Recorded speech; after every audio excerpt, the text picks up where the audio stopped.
Hai, selamat datang di channel yang uploadnya 1 tahun sekali. Canda guys.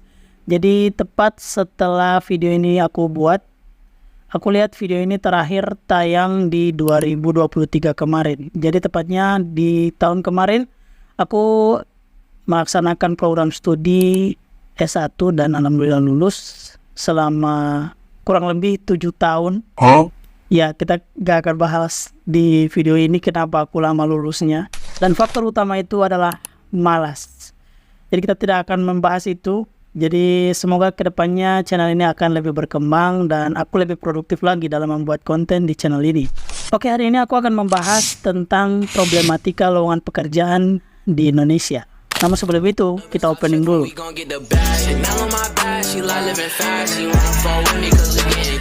Di Indonesia, persaingan untuk mendapatkan pekerjaan semakin rumit dengan tumbuhnya jumlah lulusan setiap tahunnya sehingga pasar kerja menjadi lebih kompetitif.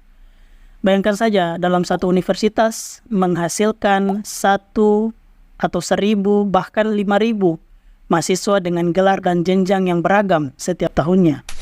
Apalagi dengan lulusan SMA dan SMK yang ada di setiap daerah. Menurut Dijendikdi Kemendikbudristek, pada tahun 2022, perguruan tinggi di Indonesia menghasilkan 1,5 juta lulusan sarjana dan diploma setiap tahun.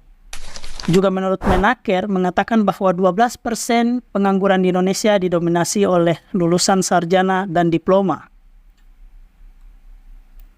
Jadi tidak bisa dipungkiri bahwa pendidikan bukan kunci utama untuk menghasilkan kesuksesan. Apa itu kesuksesan menurutmu?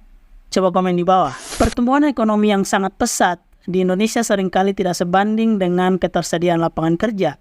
Hal ini membuat persaingan untuk mendapatkan pekerjaan menjadi semakin rumit. Jumlah pengangguran di Indonesia saja pada Agustus 2023 kemarin mencapai 7,86 juta orang atau setara dengan tingkat pengangguran terbuka atau TPT sebesar 5,32% dari total 147,71 angkatan kerja menurut Badan Pusat Statistik atau BPS. Permintaan tenaga kerja di Indonesia terus meningkat, namun penawaran yang sepadan dengan kualifikasi masih menjadi tantangan. Salah satunya penawaran tenaga kerja yang dipengaruhi oleh jumlah upah minimum. Di antaranya juga terdapat faktor seperti pertumbuhan populasi. Pertumbuhan populasi manusia global sebenarnya berjumlah sekitar 83 juta setiap tahunnya, atau 1,1% per tahun. Populasi global telah bertumbuh dari 1 miliar pada tahun 1800 menjadi 7,9 miliar pada tahun 2020. Dapat dilihat dari tingkat pertumbuhan populasi dari negara-negara berikut. Ya, Indonesia merupakan negara keempat dari 10 negara dengan populasi yang paling tinggi.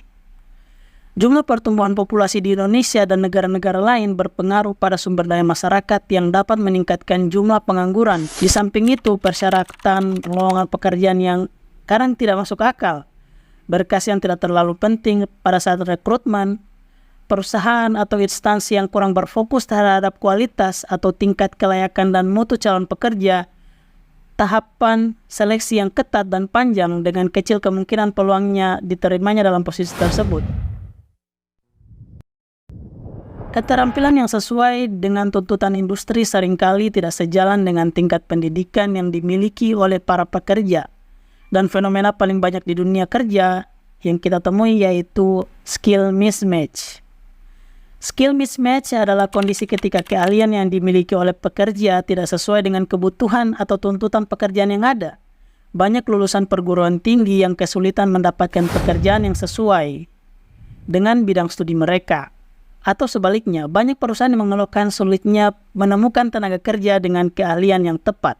Ada banyak skill mismatch yang sering ditemui oleh perusahaan ataupun instansi, di antaranya ketidakcocokan antara bidang studi atau keterampilan yang ditekuni oleh pekerja dengan pekerjaan yang dijalankannya. Contohnya lulusan ilmu keperawatan yang bekerja di bidang human resource.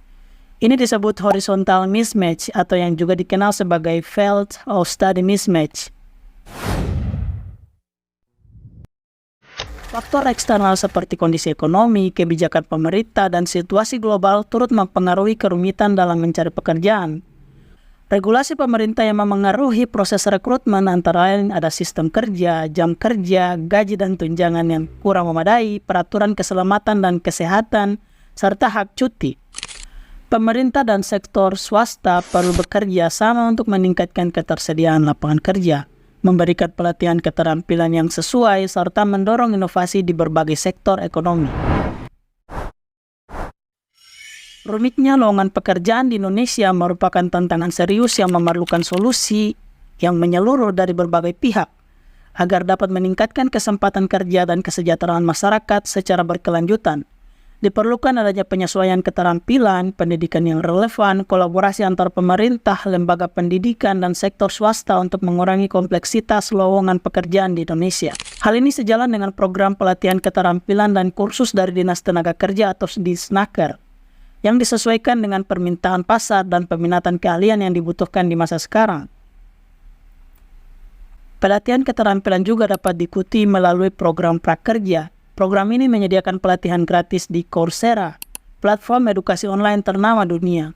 Program ini terbuka bagi mereka yang sudah memiliki akun prakerja, berusia maksimal 35 tahun dan berpendidikan minimal sarjana atau S1. Pelatihan keterampilan juga dapat diikuti melalui Balai Pelatihan Kerja atau BLK, yang merupakan program pelatihan vokasi di Balai Latihan Kerja Komunitas atau BLKK. Agar sesuai dengan kebutuhan pasar kerja dan industri yang ada di lokasi BLKK, hal ini dapat diterapkan atau dilakukan untuk menekan angka pengangguran dan membuka lowongan pekerjaan baru di daerah-daerah.